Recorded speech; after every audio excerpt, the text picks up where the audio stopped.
Veggie vapour no please बैठिए।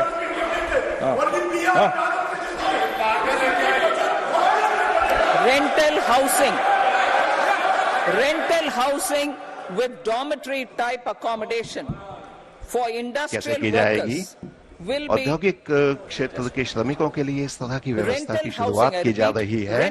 मैं फिर से आपको बता रही हूँ कि किराए पर आवास की व्यवस्था औद्योगिक श्रमिकों के लिए की जाएगी और ये पीपीपी मोड में इसकी व्यवस्था की जाएगी और इसमें प्रमुख उद्योग भाग लेंगे। शिपिंग उद्योग में भी कई तरह के सुधार किए जाएंगे और भारतीय शिपिंग उद्योग में सुधार की गुंजाइश है वो की जाएगी। महत्वपूर्ण खनिज मिशन की हम शुरुआत कर रहे हैं। ये घरेलू उत्पादन के लिए होगी और साथ ही साथ जो महत्वपूर्ण खनिज हैं उनके पुनर्चक्रीकरण के लिए इसका उपयोग किया जाएगा।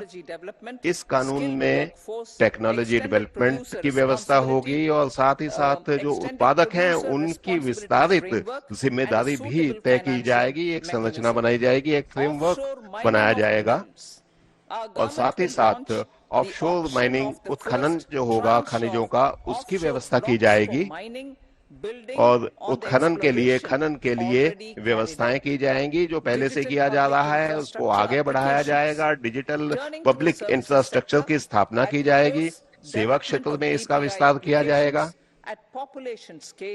और साथ ही साथ जनसंख्या में काफी हद तक इन सब चीजों को आगे बढ़ाया जाएगा। नवाचार निजी क्षेत्र की तरफ से आयोजित किए जाएंगे। ई कॉमर्स, शिक्षा, स्वास्थ्य, कानून और न्याय, एमएसएमई सर्विस क्षेत्र और शहरी क्षेत्रों में भी इसको लागू किया जाएगा। एकीकृत टेक्नोलॉजी प्लेटफॉर्म की व्यवस्था की जाएगी और इसकी स्थापना जो दिवालियापन वाले नियम हैं, दिवालिया होने के नियम हैं, उनमें इन्हें लागू किया जाएगा। इसका प्रसंस्करण सही तरीके से किया जाएगा। सभी अंशधारकों को इसमें शामिल किया जाएगा। एलएलपीज की स्वैच्छिक जानकारी को आगे बढ़ाया जाएगा और सीपेस की व्यवस्था और आगे बढ़ाई जाएगी। इसको विस्तार दिया जाएगा। राष्ट्रीय कंपनी लॉ ट्राइब्यूनल के बारे में भी हम काम कर रहे हैं और 1000 से अधिक कंपनियों से प्रत्यक्ष वसूली की व्यवस्था की जाएगी और जितने भी ऋण लेने वाले लोग हैं उनसे ऋण की वसूली की जाएगी। इसके अलावा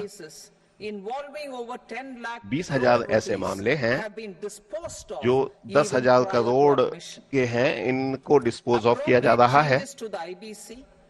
आईवीसी में उपयुक्त बदलाव किए जाएंगे। ट्राइब्यूनल को बेहतर तरीके से काम करने के लिए आगे बढ़ाया जाएगा। इंसॉल्वेंसी के जो समाधान हैं उनको आगे बढ़ाने का प्रयास किया जाएगा। इनमें से कुछ की अधिसूचना जारी की जाएगी और ये कंपनी अधिनियम के अंतर्गत होंगे। ऋण की वसूली के लिए ट्राइब्यूनल स्थापित किए जाएंगे। अतिरिक्त ट्राइब्यूनल की स्थापना की जाएगी जिससे रिकवरी की गति बढ़ सके। शहरी क्षेत्रों में शहरों को एक विकास हब के रूप में आगे बढ़ाया जाएगा। सभी सरकारें सभी शहरों को ग्रोथ हब के रूप में विकसित करेंगी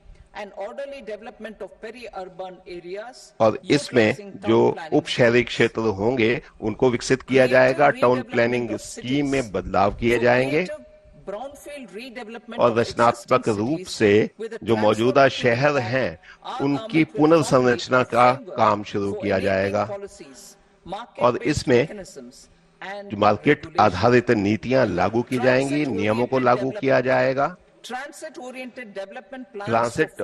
डेवलपमेंट प्लान लागू किए जाएंगे। 14 बड़े शहरों में जिनकी जनसंख्या 20 लाख से ऊपर है उसकी स्थापना की जाएगी और इसमें जो वित्तीय व्यवस्थाएं हैं उनको भी आगे बढ़ाया जाएगा। शहरों में आवासीकरण को बेहतर बनाया जाएगा। प्रधानमंत्री आवास योजना के अंतर्गत 1 करोड़ घरों की आवश्यकता है जो मध्यम वर्ग और निम्न मध्यम वर्ग के काम आएंगे। 10 लाख करोड़ रुपए का इसमें निवेश किया जाएगा। इसमें केंद्रीय सहायता होगी 2.25 यानी कि 2.25 लाख करोड़ रुपए की, और इसके अलावा अनुदान दिए जाएंगे, ऋण देने की व्यवस्था की जाएगी, वहनीय दरों पर ये कर्ज दिए जाएंगे, और जो रेंटल हाउसेज यानी कि किराए पर घर देने की व्यवस्था है उसको पारदर्शी बनाया जाएगा। जलापूर्ति और स्वच्छता राज्य सरकारों के साथ मिलकर और बैंकों के साथ मिलकर हम इसकी व्यवस्था करेंगे। ठोस कचरे का प्रबंधन किया जाएगा और 100 बड़े शहरों में इन सब परियोजनाओं को लागू किया जाएगा। ये सभी परियोजनाएं महत्वपूर्ण तरीके से लागू होंगी और जो उपचारित जल होगा उसको सिंचाई के उपयोग के लिए आगे बढ़ाया जाएगा। पीएम स्वनिधि की सफलता के बाद, इस योजना की सफलता के बाद जो स्ट्रीट वेंडर हैं उनकी व्यवस्थाओं को आगे बढ़ाया जाएगा। प्रतिवर्ष अगले 5 साल तक इसको विस्तारित किया गया है और 100 साप्ताहिक हाट बनाए जाएंगे चुने हुए शहरों में। स्टैंप ड्यूटी का जहां तक सवाल है, इस समय ज्यादा स्टैंप ड्यूटी लग रही है ताकि सभी के लिए हम व्यवस्था करेंगे कि इस तरह की दरें जो है व्यवस्थित हो सके और महिलाओं द्वारा हासिल की जाने वाली या उनके द्वारा खरीदी जाने वाली संपत्ति पर कम टैक्स लगेगा। ये सब चीजें शहरी विकास योजना के अंतर्गत आएंगी। ऊर्जा परिवर्तन के लिए भी अंतरिम बजट में मैंने व्यवस्था की थी। उसमें और ज्यादा आर्थिक विकास को आगे बढ़ाने की बात थी और इसमें वहनीयता, सुलभता को प्राथमिकता दी गई थी।